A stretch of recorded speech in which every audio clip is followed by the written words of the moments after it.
And best of all, we got to see an old friend, right, Scoob? Scooby-Dooby-Doo!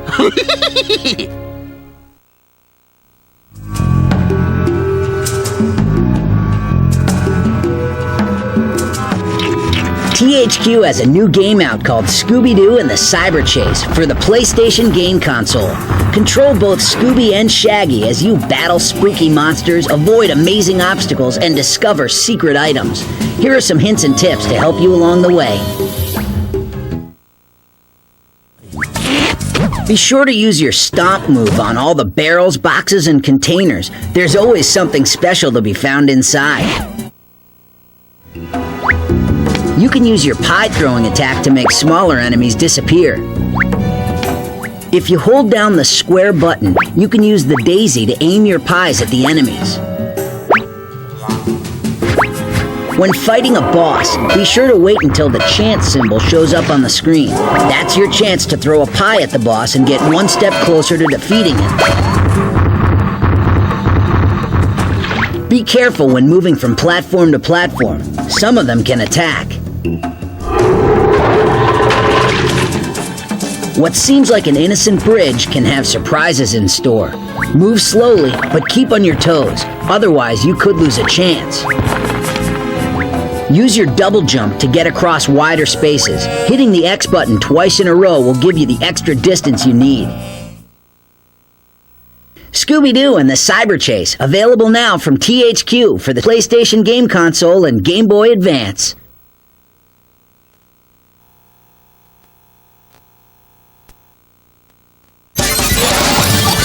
Scooby-Doo and the gang get downloaded into cyberspace in an all-new adventure. Scooby-Doo and the Cyber Chase. Like, check it out! We're digital!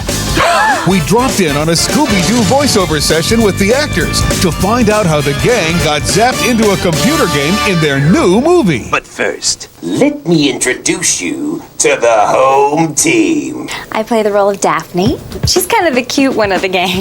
In Scooby-Doo and the Cyber Chase, the gang gets back together to go visit an old college friend who's become a video game designer. This is a hyper-energy laser. We've been using it to break down actual objects and project them into cyberspace.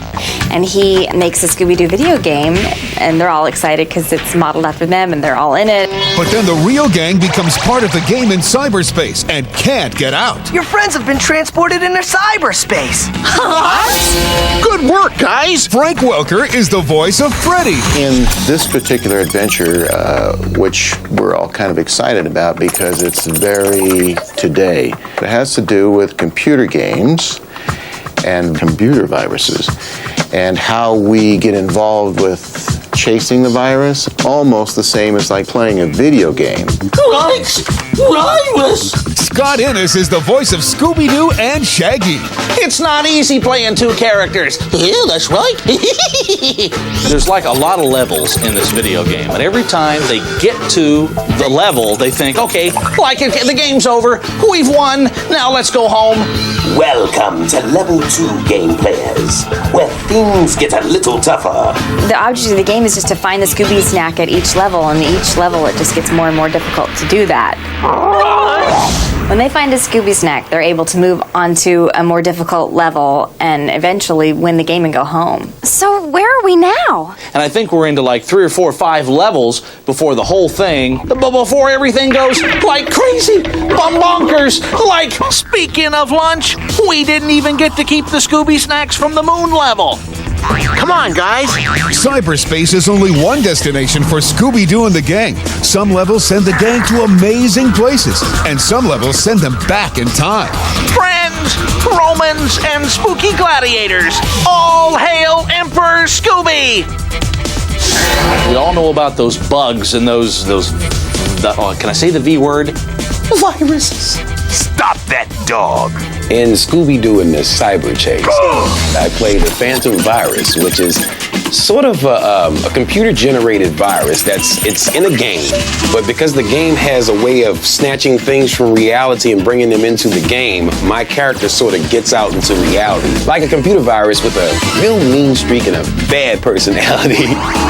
My role here is to be the dark, raspy, attack the Scooby-Doo clan at any rate, at any speed, at any need necessary. We just attack.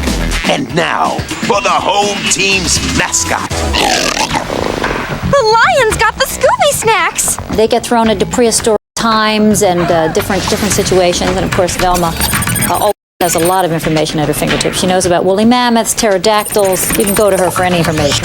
They get chased around by the computer virus to all these different computer worlds, and they end up back in their what they think is their town, but they end up running into their cyber alter egos. They encounter their video game clones that are actually based on the original TV series. There's 2 Daphnes and 2 Velmas and 2 Freddys and... Nice ascot. Works for me. I thought it would be funny if the cyber Freddy was flirting with Daphne and the real Freddy got a little mad, but they didn't like that idea. Did I really wear that years ago? That jacket with that skirt? Now, what's funny about this whole thing is, let's face it, we're in the year 2000. So, some of the wardrobe has changed a little bit. So there's 2 Scoobies and 2 Shaggies. Thanks a lot. We just hiked through miles of jungle and still can't find the Scooby snacks. Well, we'd better. Otherwise, we'll be stuck in this level forever. It's a long process of designing the characters, match the character types, the personalities. So how do they get into character? I play Velma, this smarty pants, with the turtleneck sweater and the glasses, which I actually wear to the session. It sort of gets me in the mood. And that's how you get into the character of Velma. You put on the turtleneck, get the glasses on, and they go, Chinkies! You're the characters in Eric's video game. And you're from the real world.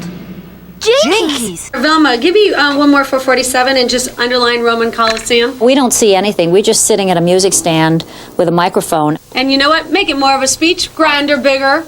Colette Sunderman directs the gang with an occasional Scooby snack. For once, I'm not in the mood for Scooby snacks. I'm their coach, their cheerleader, their #1 fan. They know what they're doing. I'm just there to make sure we get the right reads. If they need to project, I have the picture in front of me, so I'm their eyes for the storyboard. When the dust settles, we see these skeleton gladiators come out. The director, when we're just doing a few pages, can give you the setup. Daphne, as you say, it's beautiful here. You're actually just have picked a flower from the jungle and you're putting it in your hair. Okay. The easiest way for me to get exactly what sort of intonation she would have saying this place is amazing, is I went, this place is amazing. Oh, that was too close. I have an idea. Why am I straining? Am I trying to get out of ropes? Am I stuck in a tree? What's going on? She's really good at just getting a great performance out of you. She's got good instincts. No, that felt a lot better. How about you? Now back to the game, where there are a few surprises in this cyber chase. How's this for a heavy hitter? The Phantom Virus, he's probably one of the few villains that you can't pull his head off. And unlike some of the other villains that turn out to be people, he's really a true villain. And then there is, of course, a surprise villain at the end, which I'm not at liberty to disclose. Surprising villains and a possible romance. Gee, why is it that you always pair off with Daphne, Fred? Well, there's more relationships developing between maybe he and Daphne. We're not too sure about that, but there maybe. I think they're seriously in LOVE. Yeah, nobody ever talks about it, but actually this episode is, I don't want to give anything away, but it's the first kiss. That was very brave, Freddie. Oh boy. While the gang is finding romance, fending off surprising villains, and meeting their digital clones in cyberspace, the Scooby-Doo artists are back on planet Earth, busily drawing by hand. We do things the old-fashioned way because this is an old-fashioned traditional show.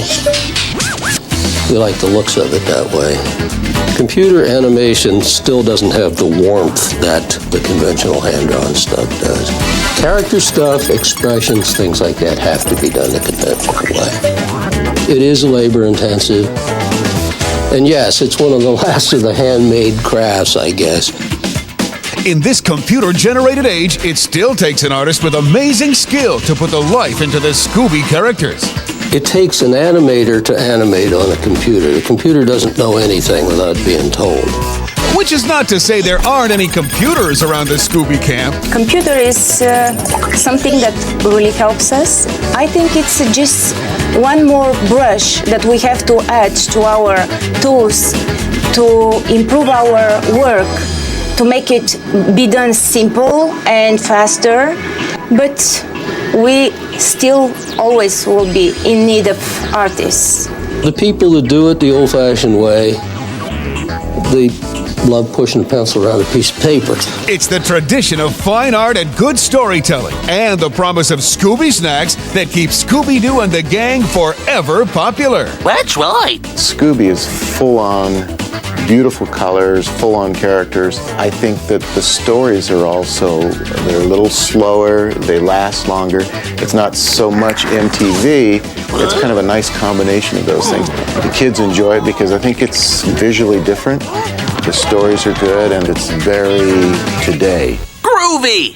I think people like the familiarity of kind of knowing that the gang is going to solve the crime and that they're going to, you know, bumble around. And the characters are so great, the way they all fit together. And because we grew up with it, I mean, I just know it. I know what's going to happen. It makes me feel kind of safe. So tune in, log on. The Scooby Gang is not safe from a phantom virus. Like coming this fall. Don't open your email because you might get a virus. Yeah, a bad phantom virus. Game over. That's the end. It's over. Roll the credits. Bye.